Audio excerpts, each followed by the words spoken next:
make too many more remarks that are more eloquent than what has already, or powerful than what our cousin Dale has already just laid out. There are a couple of points I wanted to reiterate, a couple of small facts that I always like to leave with our people. 80% of the world's biodiversity is held in Indigenous estate, even though we account for about 5% of the world's population, and we only operate on about 5% of our territory.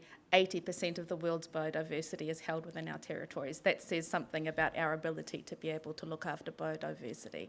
That says something about the value of what we bring to the conversation. In 2015, Indigenous managed forests sequestered 30 times the global emissions of CO2. That says something about our ability to be able to manage a forest. That says something about the value that we can bring to carbon sequestration discussions and the absorption of emissions. So I just wanted to underpin the very passionate comments that we've been making around the value of Indigenous with some clear facts and data that shows the value of our contribution to this issue.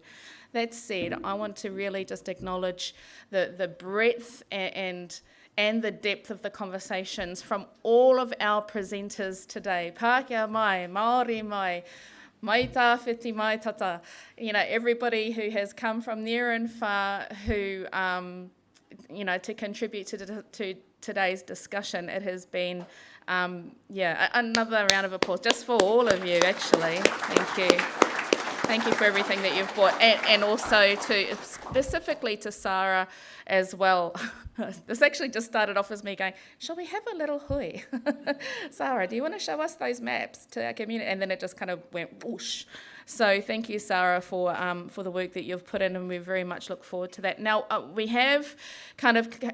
If you are able to go onto the Facebook attendees group page, you will see that we have started polling on particular things that have risen up out of this. You please feel free to put more things that might have really resonated for you on that poll for people to respond to, but we do have to send those through to GDC pretty much tonight in order to make it into the current phase of the plan. But there are a few things that we've come up that we think we can either call upon council to do or things that we can be doing ourselves as a community. Some of the resounding messages are that we need to be proactive in the protection and return of our wetlands and our water systems, as they are vital parts of our water cycle. So to put that in for the spatial plan. And I want to just say, managed aquifer recharge schemes, in my mind, don't fit into protecting our waterways. It's robbing Peter to pay Paul. We've just heard about about the drop in the water that we are going to be having right across our systems. We need more water in our systems. So to be taking water out of a river to pump into an aquifer that's suffering because of over-allocation, when you can just drop the allocation, does not make sense to me. And that is the kind of systemic change that I think we have been talking about today, the kind of bold systemic change and some of the sacrifices that do need to, at the end of the day, be made by industry. And it's going to require courage from our council to be able to just stand up for what we're asking for as a community in that sense.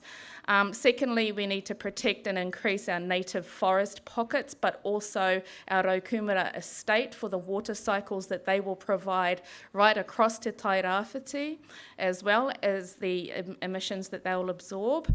Thirdly, that we should be including maramataka and mātauranga Māori and Māori science in our responses to climate change that needs to work alongside honouring our own views and ways of seeing things to add value to the conversation and solutions. That we should, this is an interesting one that wasn't actually mine, it came through one of our other attendees on the page, that our local businesses should be reporting regularly back on their own emissions. And then we could be looking back on that every year, because let's hold this every year. Let's make this an annual thing. We should, if we make it an annual thing, then we can be holding ourselves. I know, I'm already committing myself to more work. I know. But if we report back on this every year, we can be holding ourselves to account for how we're doing, so that this isn't just a flash in the pan. We deserve to meet back on this every year and hold ourselves to account for the commitments that we make this year.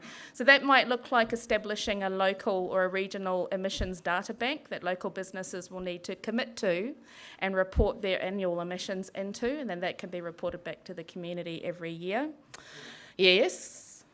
To achieve that, the measuring tools have to be available, and that's Yeah. where we start. So that can be the links to the website. We start with a conversation about it. We start with saying that that's what we want, and then we explore the options for doing that. It does need to be standardised. It will need to be comparable, but we start with the discussion that it's a good idea and that we need to be held accountable for the emissions that we're making in our industry.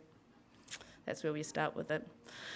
That our communities should be resourced for civil defence training, and our civil defence centres also need to be supported to be active and functional in the case of a natural disaster, which we will be seeing more of.